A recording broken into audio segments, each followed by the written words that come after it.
Olá, eu sou o Giacomo. Tudo bem? Você sabe o que significa graficamente, geometricamente, a derivada de uma função num ponto? Nessa aula vamos ver isso. Então, vem comigo.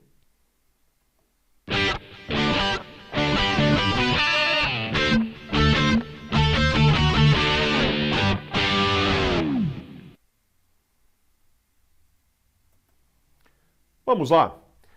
O esquema é o seguinte, você viu nas aulas anteriores, se você ainda não assistiu, vai lá, assista, tá? O que significa a derivada de uma função num ponto? Nós vimos isso algebricamente e numericamente, interpretamos esse significado.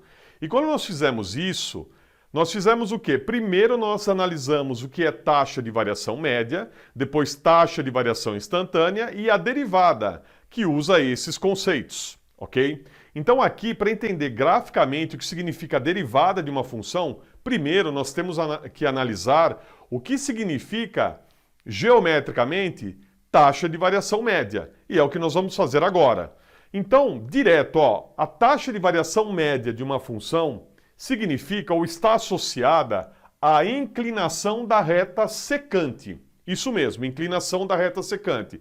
Você fala, mas Giacomo, que reta secante é essa? A ideia é a seguinte, ó. Você tem aqui uma função que eu representei em azul, aqui uma função f, e eu tenho aqui dois pontos, o ponto P e Q. E a reta secante a essa curva, passando nesses dois pontos, é essa reta que eu fiz em vermelho, ok? Então, a taxa de variação média, graficamente, representa a inclinação dessa reta secante, tá? E o que é analisar a inclinação? É ver o quão inclinada ela está, se ela está mais inclinada ou menos inclinada. Quando você calcula a taxa de variação média, você está graficamente analisando como está a inclinação dessa reta secante. Secante a curva aqui, ó, em dois pontos, representando o intervalo em x. Você fala, mas Giacomo, deixa eu entender um pouco melhor isso. Então vem comigo. Você deve se lembrar que a taxa de variação média é calculada assim, variação em y pela variação em x, ou seja, o quanto variou a função pela variação na variável independente, o quanto variou o y em relação ao quanto variou o x. E isso a gente pode representar assim, ou a gente faz assim, ó. A função calculada em a mais h menos f de a dividido por h. E da onde surge isso? Vamos rever aqui? Então você tem aqui a curva, você tem uma função, e você marca aqui um certo ponto a, daí você calcula a função no ponto a, você obtém f de a, ok? F de a. Daí você faz uma variação no x, uma variação aqui de um tamanho, ó, h, você varia h aqui. Então esse ponto agora é a mais h. E você vem aqui, ó, e calcula a função em a mais h. Então você tem f de a mais h. Então esses são os valores. F de a mais h está aqui e f de a está aqui. E você vai fazer essa subtração. Você vai subtrair esse valor desse, ó, você vai fazer essa diferença. E essa diferença no gráfico você pode obter aqui, ó. É simplesmente a variação de f de a mais h menos o f de a. Você subtrai esse valor desse. E a variação em x é o h. Então, quando você faz essa divisão, você está dividindo esse tamanho por esse. E graficamente, isso, na matemática, a gente chama isso de coeficiente angular dessa reta que passa aqui, ó. É o tal do coeficiente angular, que a gente simboliza também com a letra m. Então, o m é o coeficiente angular da reta, dessa reta secante, que é a taxa de variação média, esse coeficiente angular, essa divisão é a taxa de variação média, e esse coeficiente angular, no cálculo, a gente costuma chamar de inclinação, simplesmente inclinação. Então, é a inclinação dessa reta aqui, ó, secante. E isso é a taxa de variação média graficamente. E essa inclinação tem a ver na trigonometria com esse ângulo que nós temos aqui.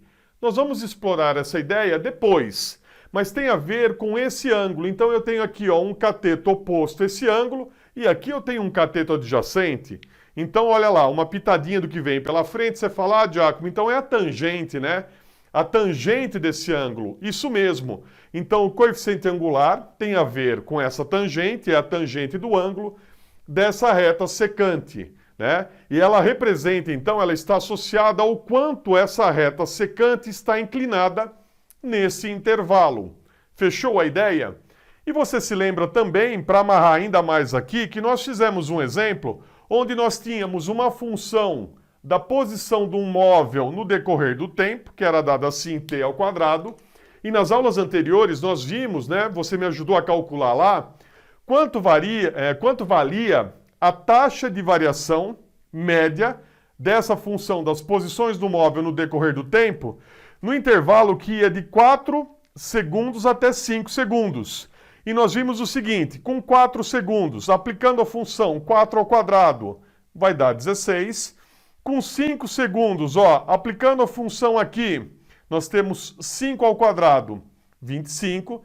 Então nós vimos que no intervalo de 1 segundo, ó, olha só a nossa variação aqui, ó, é 1 segundo.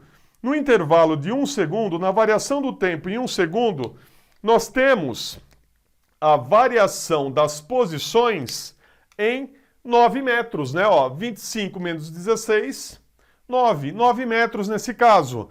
Então aqui nós temos 9 metros dividido por 1 segundo, obtendo 9 metros por segundo. Se falar, Giacomo, então isso aqui, ó, a taxa de variação média nesse caso é a velocidade média, né? Isso mesmo, é a velocidade média do móvel nesse intervalo de tempo.